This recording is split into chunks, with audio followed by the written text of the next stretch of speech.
I spend a lot of time in my brain. I'm a thinker.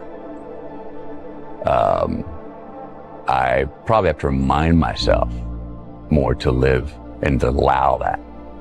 The body express, let the action dictate the thought rather than the thought dictate the action. Too many of us just lay back and go, Inshallah, if God's willing, hey, it's about fate. If it happens, it happens. My hunch is that's not, that if there is a God, he's going, well, yeah, but take responsibility for it. You can make choices that will have consequences and put your hands on the wheel.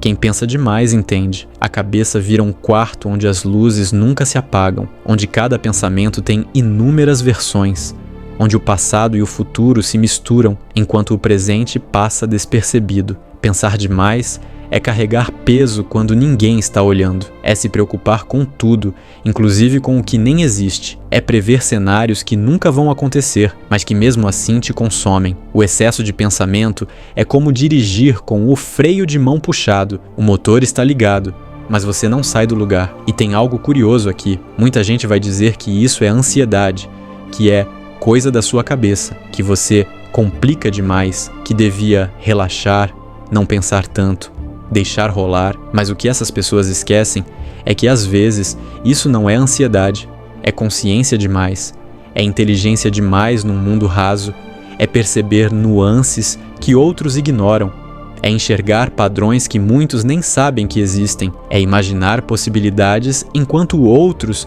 só seguem o fluxo. Tem gente que chama isso de problema, mas na verdade é só um tipo raro de mente, uma mente que enxerga profundamente, que conecta pontos, que interpreta silêncios, que pressente antes de acontecer. Uma mente que, enquanto alguns só deitam e ignoram injustiças, riscos e sinais, fica ali, observando, analisando, tentando entender para não ser engolida pelo caos. Existem pessoas, e talvez você seja uma delas, que enxergam o mundo com profundidade demais. Pessoas que não conseguem desligar a mente, que analisam antes de agir, que desconfiam antes de sentir, que vivem no e se e sem perceber, transformam a própria existência em uma investigação, procurando sentido, lógica, respostas, como se a vida fosse um caso a ser resolvido e não um lugar a ser vivido. E se existe uma obra que captura exatamente essa sensação, essa mente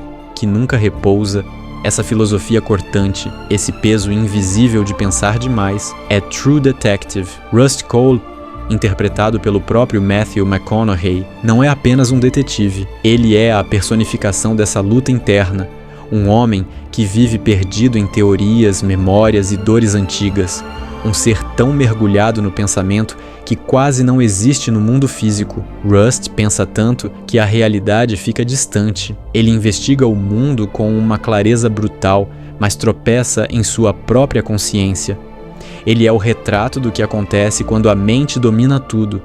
Vemos demais, sentimos de menos e acabamos presos em nós mesmos. Mas a vida e a investigação obrigam Rust a sair da cabeça e entrar no mundo. Ele não tem escolha.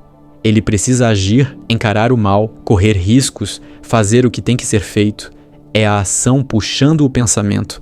É o movimento resgatando um homem que tinha se perdido na teoria. E conforme ele age, ele muda, ele sente, ele vive. E no final, aquele homem que só acreditava na escuridão enxerga uma fresta de luz, porque a luz aparece, não quando você pensa, mas quando você se move. Talvez você não seja um detetive, talvez não esteja perseguindo um assassino, nem tentando resolver um caso com pistas espalhadas por aí, mas todos nós, de um jeito silencioso, estamos investigando alguma coisa, a dúvida que não vai embora, o trauma que não cicatriza, o medo que você finge que não sente, o vazio que aparece no final do dia, o passado que insiste em falar com você. Talvez seu caso seja interno, silencioso, profundo, simples de ignorar, mas impossível de apagar. E é aí que True Detective entra como metáfora perfeita. Rust Cohle sempre dizia que a consciência humana é um erro evolucionário, talvez seja exagero,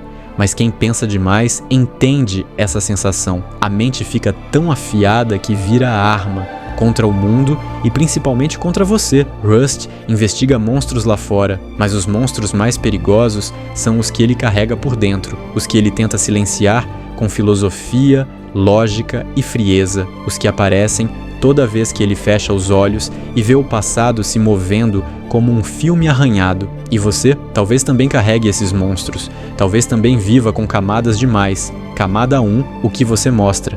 Camada 2, o que você sente. Camada 3, o que você esconde. Camada 4, o que você não consegue explicar. Camada 5, o que você tenta resolver sozinho, como um detetive que perdeu a própria investigação. Mas como Rust, em algum momento você precisa colocar as mãos no volante. Precisa escolher mover, mesmo sem saber o destino, porque pensar é importante. Pensar te dá direção, mas pensar demais te congela, te isola, te prende dentro de um labirinto onde você é ao mesmo tempo vítima, detetive e criminoso. Pensamento sem ação vira prisão. Ação sem pensamento vira caos. Mas o equilíbrio é onde a vida realmente acontece. Rust descobriu isso da pior forma. A mente, quando vira moradia permanente, te destrói. Não importa o quanto você tente racionalizar o vazio. Você não precisa saber o caminho inteiro. Detetives nunca sabem. Eles seguem uma pista por vez. E é assim que qualquer caso ou vida avança. Só precisa dar o primeiro passo. O resto você encontra andando, errando, aprendendo, vivendo, porque a mente é um lugar bonito para visitar, mas nenhum ser humano deveria morar lá dentro, nem você, nem eu, nem Rust Cohle. A escuridão pode parecer enorme e às vezes parece que ela está vencendo, mas não está, nunca esteve, porque na última cena, quando Rust, aquele homem feito de dor, silêncio e pensamento demais, olha para o céu e diz: acho que a luz está vencendo. Ele não está falando do mundo, ele está falando de si mesmo, do que acontece quando você finalmente decide viver. E no fim, é sempre assim, a luz vence, mas só para quem tem coragem de caminhar em direção a ela.